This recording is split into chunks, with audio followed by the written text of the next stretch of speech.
जहर का इंजेक्शन दे देते हैं। आप इन आदमखोर गिद्धों से बच कर रहे हैं, इसलिए यह रिपोर्ट देखना बेहद जरूरी है।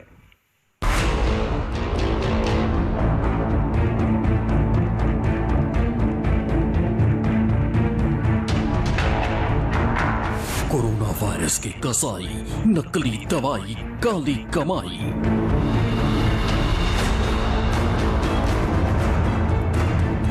बाहर रेमडेसिविर का रैपर, अंदर जान लेने वाला डेंजर। कोरोना तो हार जाएगा, गिद्धों से कौन बचाएगा?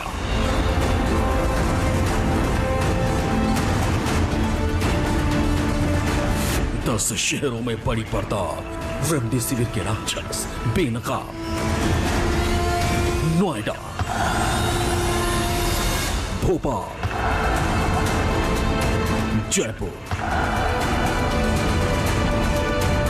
इंदौर, देवास, लखनऊ, कोटद्वार। कहां के आदमखोर गिद्ध दिखाएं। इनमें से कुछ कोरोना काल में उखड़ती सांसों के सौदागर हैं, तो कुछ उन्हीं सांसों के कातिल हैं। क्योंकि ये आपदा इन रेमडेसिविर के राक्षसों के लिए काली कमाई का अवसर है। किसी की जान जाए तो जाए, कोई बच्चा अनाथ हो तो हो जाए, किसी का बेटा छिन जाए तो छिन जाए। इनकी बला से इन पर ना तो अस्पतालों से आती चीखों का असर है, न ही शमशानों में जलती चिताओं की अंतहीन लपटें इन्हें दहलाती हैं। आज आपको इन्हीं आदमखोरों के चेहरे दिखाएंगे। इन्हें पहचानिए, इनकी काली करतूतों को जानिए और समझ जाइए, क्योंकि ये आदमखोर शिकार पर निकले हैं। सबसे पहले आपको नोएडा के आदमखोर दिखाते हैं। रेमडेसिविर के इन राक्षसों को गिनिए। मास्क लगाए जमीन पर बैठा, चेहरा छिपाने की कोशिश कर रहा है, ये पहला राक्षस है। घुटनों के बल जमीन पर बैठा दूसरा, ग्रे टी शर्ट और ब्लू मास्क पहना ये तीसरा दानव है। सफेद शर्ट वाला चौथा, नीली शर्ट वाला पांचवा, आसमानी शर्ट पहना छठा और सबसे आखिर में काले रंग की टी शर्ट पहना ये सातवां आदमखोर है। अब इनकी काली करतूत भी सुन लीजिए। ऐसी नीच करतूत जो ऐसे बुरे वक्त में कम से कम कोई इंसान तो नहीं कर सकता। ये मजबूर मरीजों को नकली रेमडेसिविर इंजेक्शन बेचने वाला गैंग है। नोएडा पुलिस ने रेमडेसिविर इंजेक्शन के नाम पर धोखाधड़ी करने वाले 7 लोगों को गिरफ्तार किया है। ये बेसिकली सभी लोग मेडिकल प्रोफेशन से जुड़े हुए हैं और अस्पतालों वगैरह में जो लोग इन सभी चीज़ों की, खास करके रेमडेसिविर और इस तरह के इंजेक्शंस को जो ढूंढ रहे थे, उन लोगों को ये अपना शिकार बनाते थे। ये लोग बेसिकली एक निमोनिया में यूज होने वाले इंजेक्शन के ऊपर रेमडेसिविर का रैपर लगा करके बेच रहे थे और इनके पोजीशन से 9 इस तरह के इंजेक्शंस मिले हैं जिसपे रेमडेसिविर का रैपर लगा हुआ है। एक इंजेक्शन बिना रैपर का है और 4-5 अन्य इंजेक्शंस भी बरामद हुए हैं। इन लोगों के पोजीशन से 2,40,000 रुपये बरामद हुआ है। 10 मोबाइलें बरामद हुई हैं, 3 बाइक बरामद हुई हैं, कुछ कंप्यूटर और कंप्यूटर के और भी एक्सेसरीज बरामद हुए हैं। इसमें से 2 दीपांशु और अब्दुल कोलंबिया एशिया अस्पताल में जीएनएम के पद पर स्टाफ नर्सिंग का काम करते थे। सलमान नाम का आरोपी एक बायोटेक कंपनी में काम करता है। एक और आरोपी मुशीर गाजियाबाद की हीलिंग ट्री अस्पताल में इमरजेंसी टेक्नीशियन है। ये सब किसी न किसी तरह से अस्पतालों से जुड़े थे, इसलिए इनका वास्ता मरीजों से पड़ता था। इन्होंने मरते हुए मरीजों की मजबूरी का फायदा उठाया। इन्होंने उनके तीमारदारों को डील दी कि वो उन्हें जान बचाने वाला इंजेक्शन देंगे और इसके बदले 40 से 50,000 रुपए तक वसूले। लेकिन जीवन रक्षक इंजेक्शन के नाम पर जो कुछ उन्होंने दिया वो था जहर, और इन्हें कोई फर्क नहीं पड़ता था कोई मरे या जिए। बेसिकली ये सातों चूंकि मेडिकल से जुड़े हुए थे तो वहाँ अस्पतालों के इर्द गिर्द जाकर अपना परिचय देकर के लोगों को अपना शिकार बनाते थे और ये इंजेक्शन 12,000 से लेकर 40,000 में उनको बेचते थे। इन लोगों के पोजीशन से 140 रेमडेसिविर का रैपर भी बरामद हुआ है और वो भी व्यक्ति अरेस्ट हुआ है जिस व्यक्ति ने इस रैपर को बनाने का काम किया है। इस प्रकार ये गैंग लोगों को धोखा देकर रेमडेसिविर के नाम पर कालाबाजारी कर रहे थे, पैसे बांट रहे थे। हम लोग इनके विरुद्ध कार्रवाई की है, हम लोगों ने एफआईआर की है और कठोरतम कार्रवाई की जाएगी। नोएडा से पकड़े गए आरोपी मेरठ, हापुड़ और फर्रुखाबाद के रहने वाले हैं, लेकिन ये डील एनसीआर में करते थे। दिल्ली एनसीआर में पहले भी ऐसे गिद्ध गैंग पकड़े गए हैं जो मरीजों की टूटती सांसों का फायदा उठाते थे। 3200 रुपए के रेमडेसिविर को 40,000 तक में बेच रहे थे, लेकिन इन आरोपियों ने तो हर हद पार कर दी। अस्पताल में रहते हुए मरीजों को जहर दे दिया। ये लोग रेमडेसिविर के नकली इंजेक्शन बनाते थे। मेरोपेनम के जेनरिक इंजेक्शन पर रेमडेसिविर का नकली रैपर लगाते थे। मेरोपेनम इंजेक्शन निमोनिया में काम आता है। आजकल इंजेक्शन रेमडेसिविर नकली बाजार में आ रहा है, ऐसी खबरें भी बहुत चल रही हैं। आमतौर पर जब नकली इंजेक्शन बनता है तो उसमें पानी या नॉर्मल सलाइन ही डाला जाता है, लेकिन क्योंकि ये मैन्युफैक्चरिंग जो है वो ऑथेंटिकेटेड नहीं होती है, इसलिए इस तरह के इंजेक्शन से बहुत सीवियर एलर्जिक रिएक्शन हो सकता है, जो कि कभी कभी जानलेवा भी हो सकता है। इनके निशाने पर अस्पताल में भर्ती सीरियस मरीज होते थे। वो मरीज जिनके घर वाले बेहद घबराए होते थे, वो मरीज जिनके घर वाले अपने मरीज को बचाने के लिए किसी भी हद तक जाने को तैयार होते थे। इसके बाद ये आदमखोर गिद्ध उन्हें रेमडेसिविर से उनके मरीजों को बचाने की आस देते थे और फौरन इंजेक्शन की सप्लाई के बदले 40 से 50 हजार रुपए की डिमांड करते थे। लेकिन रेमडेसिविर के नाम पर मरीज को मिलता था निमोनिया का सस्ता इंजेक्शन। मरीज पहले से सीरियस होता था, इसलिए अपना पल्ला झाड़कर दूसरा शिकार तलाश लेते थे। ये आरोपी नोएडा के फोर्टिस अस्पताल में नकली रेमडेसिविर बेचने आए थे। पुलिस को इनके कब्जे से 9 नकली रेमडेसिविर इंजेक्शन बरामद हुए। इनके पास से रेमडेसिविर इंजेक्शन के 140 नकली रैपर बरामद हुए। इनके पास से नकली इंजेक्शन बनाने के लिए 1 किलो सफेद रंग का पाउडर भी मिला है। ये सिर्फ रेमडेसिविर ही नहीं, बल्कि कई दूसरे इंजेक्शन भी नकली बनाते थे। इनके पास से पुलिस ने 2,45,000 रुपए कैश बरामद किया है, जो इन्होंने नकली इंजेक्शन बेचकर कमाए थे।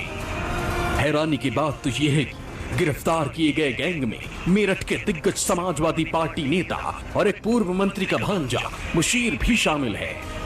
नोएडा के इन आदमखोर गिद्धों के बाद मिलिए राजस्थान की राजधानी जयपुर की कसाईयों से।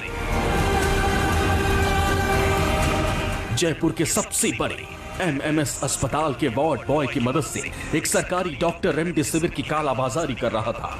पुलिस ने रंगे हाथों पकड़ लिया तो डॉक्टर साहब बहाने बनाने लगे। आपदा में अवसर खोजकर कालाबाजारी करने का एक और बड़ा मामला जयपुर में सामने आया। जयपुर पुलिस ने 3 लोगों के गिरोह को पकड़ा है। ये वो लोग हैं जो कि रेमडेसिविर इंजेक्शन की कालाबाजारी कर रहे थे। इनमें से एक डॉक्टर है और इनका पहला फर्ज था जो अस्पताल में भर्ती है उन लोगों को पहले इंजेक्शन मिल जाए। ये हैं डॉक्टर साहब। क्यों कर रहे थे भाई ऐसा? सर एक्चुअली मेरे पास किसी का फ़ोन आया था कि आपको मदद की ज़रूरत है रेमडेसिविर की, तो मैंने कहा चलो ठीक है। तो मेरे किसी जीवन रक्षा हॉस्पिटल में वहाँ पे 2 इंजेक्शन रखे हुए थे उनके पास रेमडेसिविर। तो मैंने उनको बोला कि आप वहाँ से कलेक्ट कर लो या फिर आप परचेज़ करके वहाँ पे जो भी वो ले लेना। तो उन्होंने वहाँ से परचेज़ की होंगे। पीछे से इनके पीछे ट्रेसिंग हो रही होगी। अब इनको तो मैं जानता हूँ खैर 6 महीने से, उनको मैं नहीं जानता। पीछे से ट्रेसिंग हो रही होगी, इनके लपेटे में आ गया फिर सर। लेकिन वहाँ तो किसी की जान बचाने के लिए रखा था, आप ऐसे कालाबाजारी कर रहे थे। 30,000 रुपये तक में बेच रहे थे। नहीं सर, इन्होंने मेरे से कहा था किसी की जान के ऊपर ही आ रखी है, तो बहुत अर्जेंट है। रात को भी मेरे पास फ़ोन आया, रात को 11:30 बजे मैंने मना कर दिया। अगले दिन वापस सर बहुत इमरजेंसी दूध भेजना है, वो आदमी मर जाएगा, कितने रुपए लग गए सर अब दिलवाओ। मैंने आगे से कहा जो भी रेट आ रही है वहाँ से तुम खरीद लो एक बार। क्या नाम है आपका? सर डॉक्टर अमित सेठी। और कहाँ काम करते थे? Sir 30 market dispensary. तो ये इनका वर्जन भी है, लेकिन जयपुर पुलिस का कहना है कि कालाबाजारी कर रहे थे। क्यों ऐसा कर रहे थे भाई? वहाँ कितने लोगों की जान बच सकती थी यार, क्यों ऐसा करते हो आप लोग? सर कालाबाजारी नहीं कर रहे थे, इनके कोई रिश्तेदार। 30,000 रुपये लिए आपने? नहीं सर, वो मैंने क्यों दे दिए थे सर। सर क्या कार्रवाई होगी, क्योंकि आप लोगों ने मेहनत की है इन लोगों को पकड़ने की, जो जिनको जरूरत थी उनको मिलना चाहिए था इंजेक्शन। तो अब ये लाभ के चक्कर में, पैसे कमाने के चक्कर में जो बेच रहे हैं, इस प्रकार से कार्रवाई की हमारे डीसीपी साहब के नेतृत्व में। एसीपी साहब श्री अमित साहू साहब ने, डीएसटी टीम ने, एसएचओ साहब ने मिलकर कार्रवाई की है। इसमें तफ्तीश जारी है। आगे जो तफ्तीश में सामने है वो दिखाएंगे। इनसे रेमडेसिविर की वाइल भी जब्त की है, इंजेक्शन नहीं, दो इंजेक्शन हैं, दो शीशी हैं, 2 इंजेक्शन की वो जब्त की है। तो ये राजवीर सिंह जी इन्वेस्टिगेशन ऑफिसर हैं और ये आरोपी हैं। अब चलिए राजस्थान के ही बड़े शहर अजमेर में, यहाँ पुलिस के हत्थे 2 लड़कियां चढ़ी जो कोरोना काल में काला बाजारी कर रही थी। अरे इधर बैठ जाओ। तो क्या 4000 का इंजेक्शन 23,000 में बेच रही है, गरीब मर रहा है, खुद की हाई सोसाइटी मेंटेन कर रही है। आपको कैसे मालूम पड़ा कि इंजेक्शन बेच रही है? I am a social worker. Okay, आपने मेरे पास किसी गरीब का कांटेक्ट आया था कि भैया हमको इंजेक्शन चाहिए, लेकिन वो 23,000 में बेच रही है। अच्छा। वो कुछ नहीं कर पाया, इसलिए मैंने मेरे स्तर पर इनको पकड़ा लाए। ठीक है, तो आपको यहाँ पे इन्होंने इंजेक्शन देने के लिए बुलाया था? बिल्कुल, इंजेक्शन देना बुलाया था। 23,000 मांग रही थी। 4 इंजेक्शन 1% इनके पास है, टोटल 10 इंजेक्शन है। अब चलिए बिहार की राजधानी पटना, यहाँ भी रेमडेसिविर के गिद्ध एक्टिव हैं। आर्थिक अपराध शाखा ने पटना के कंकड़बाग में एक स्टिंग ऑपरेशन किया। पुलिस के कुछ लोग ग्राहक बनकर रेमडेसिविर खरीदने निकले और उनसे रेमडेसिविर के ये राक्षस टकरा गए। कोरोना काल के ये गिद्ध 40,000 का रेमडेसिविर बेच रहे थे। वो इंजेक्शन जो 3200 रुपए का है। पुलिस की टीम ने 3 इंजेक्शन का सौदा किया। 1,20,000 में डील तय हुई। जांच में पता चला कि इस गैंग के गुर्गे भी मेडिकल प्रोफेशन से ताल्लुक रखते हैं और लैब से लेकर अस्पताल तक एक्टिव हैं। Bureau report, news 24। इस रिपोर्ट को देखने के बाद आपको यह समझ में आ रहा होगा कि आखिर क्यों कई ऐसे मामले सामने आए जब मरीजों को रेमडेसिविर इंजेक्शन दिया गया, बावजूद उसके उनकी जान नहीं बच पाई। शायद बच जाती, लेकिन असल में इंजेक्शन ही नकली था। लेकिन हमने देश के 10 शहरों में पड़ताल की और रेमडेसिविर के राक्षसों की पूरी फौज काली कमाई करती हुई पाई गई। कई जगह तो अस्पताल के कर्मचारी और नर्सें तक इस घिनौने धंधे में शामिल मिले। यह रिपोर्ट आंख खोल देने वाली है।